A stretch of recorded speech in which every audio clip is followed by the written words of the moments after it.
In many ways, The Killer is exactly what you'd expect from a David Fincher movie centered on a hired assassin, a detail-rich procedural about what a hitman is forced to do as his calculated world implodes, and by telling this story of a deadly perfectionist who repeats phrases like forbid empathy to keep himself centered, Fincher leans into his reputation as a precise, almost obsessive filmmaker. The Killer may be based on a graphic novel by Alexis Matz Noland, but it feels like Fincher's most personal film to date. Of course, it helps to have a leading man who's proven himself adept at playing soulless monsters before, and there are elements of David from Prometheus in what Michael Fassbender brings to Fincher's nameless protagonist. The Killer opens with a lengthy voiceover scene as we watch this assassin on a multi-day stakeout in Paris. He keeps an eye on the cafe below, dips out to McDonald's for protein, and listens to the Smiths on repeat, but he generally tries to blend in, noting that he picked his disguise as a German tourist because most French people avoid German tourists. In this character-defining prologue, Fincher and writer Andrew Kevin Walker set the pace that nothing is rushed.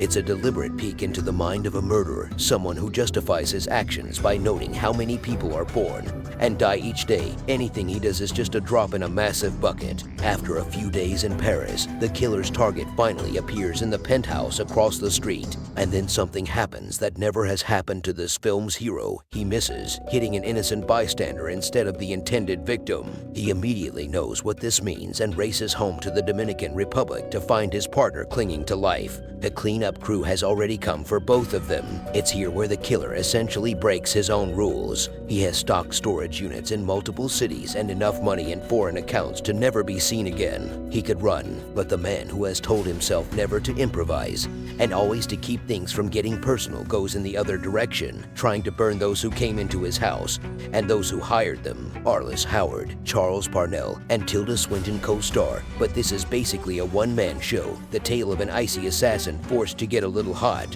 One can sense Fincher's passion for this project in every frame as he returns to themes that have long interested him: obsession, perfectionism, and power. It helps a great deal that he brings along several of his most accomplished collaborators, including cinematographer Eric Messerschmidt, editor Kirk Baxter, and even Trent Reznor and Atticus Ross to handle the score. On a technical level, The Killer hums like few films of its type in recent years just because of the pedigree of the team behind it. One senses they all have the same perfectionism as the notoriously detailed filmmaker, and this is the kind of production that rewards that sense of detail. It's not a film that should be rough around the edges. It succeeds because it's as finely tuned as one of the killer's jobs. Of course, some will question why we're watching an amoral monster try to save himself, and it's worth noting that Fincher and Walker don't shy away from this. I kept expecting the killer to try and soften its leading man, but there's no escaping that he is a cold-blooded murderer. When he snapped one victim's neck, I heard a gasp in my film festival audience, like they expected mercy. That's not an item in this character's go bag, and his completely cynical and procedural approach to murder will turn some people off.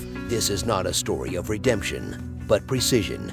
It's what happens when one of the most precise people in the world makes a mistake. Fincher and Walker rush the final act, especially the shortest epilogue ever, but that complaint may fade on second viewing as I believe it fits the no-nonsense approach of the title character. All of this might make The Killer sound like a drag, but it's worth noting that it's actually one of Fincher's funniest films. There's a phenomenal running bit about the assassin's fake names, and there's a cavalcade of familiar brands like Starbucks, Amazon, WeWork, and even Wordle, a comment on a world that's commodified and cold enough to allow a killer to slide through it unseen because people are too distracted by something else. He counts on that to do his job. Finally, there's the undeniable Fincher-ness of The Killer. One could see it as a filmmaker playing his greatest hits with his best bandmates again, but there's something deeper at play here. This isn't just the work of an artist repeating himself, it's the work of one reworking his themes and obsessions into something brave and new. It ultimately asks if people like The Killer can shut the world out to get the job done, and, by extension, if a master like David Fincher can too.